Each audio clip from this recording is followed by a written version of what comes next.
Media ద్వారా అందరూ కూడా చూసినారు. హైదరాబాద్లో కావచ్చు, ఇంకా సిరిసిల్లలో కూడా ఎక్కడో కేసు ఉన్నది, హైదరాబాద్లో ఉంది, బంజారాహిల్స్లో ఉంది, వరంగల్లో ఉన్నది. ఉద్యమ కాలంలో వైఎస్ఆర్సీపీలో ఉండి వీరేదో ఒకటే పార్టీలు ఉన్నట్టు కాంగ్రెస్ వైఎస్ఆర్సీపీలో ఉండి ఉద్యమకారులు బెదిరించినవి కూడా ఫోటోలు వీడియోలు చూపెడతా ఉన్నారు. కాబట్టి ఈ విషయంలో కౌశిక్ రెడ్డి గారు ఏం మాట్లాడుతున్నారో అధిష్టానం అర్థం చేసుకోవాలి. ఎందుకంటే నన్ను అనే ప్రతి విషయం వారి వైపు కూడా నిలబెట్టి చూపెడుతుంది. మేము ఇవాళ ఒక 10 మందిని కాంగ్రెస్ ప్రభుత్వంతో కలిసి పనిచేస్తున్నారు. వారు 60 మందిని తీసుకున్నారు. ఎమ్మెల్యేలను, శాసనమండలి సభ్యులను, సీనియర్ నాయకులను ఎంతోమందిని తీసుకోవడం జరిగింది. ఆ విషయం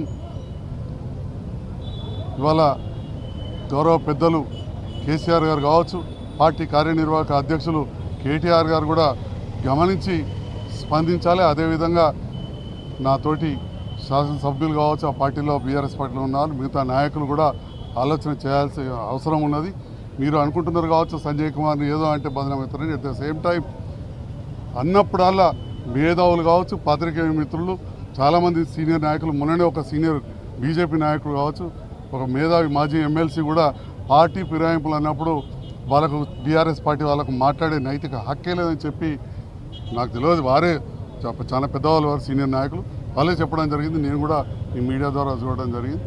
మరి ఈ సందర్భంలో మన కరీంనగర్ మీడియా మిత్రులు కూడా నిష్పక్షపాతంగా ఉండి ఏదైతే ఇట్లాంటివి జరుగుతున్నాయో జరగకుండా, ఎందుకంటే ఒక అత్యున్నత స్థానంలో ఉన్న మేమే అక్కడ ఉన్నప్పుడు ఒక వీధి రౌడీలాగా ఒక తోటి శాసనసభ్యుని నా మీద దాడి చేయడం అనేది నేను చాలా బాధతోటి ఖండిస్తూ ఉన్నా.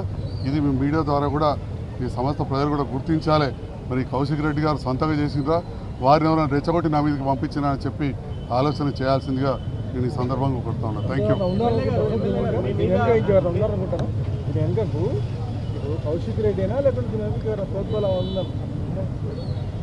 ఉండే అవకాశం ఉండవచ్చు, లేకపోతే ఒక్కడే కూడా చేయొచ్చు. ఎందుకంటే చాలా కేసులు బీఆర్ఎస్ పార్టీలకు రాకముందు ఉండే ఉన్నాయి కదా.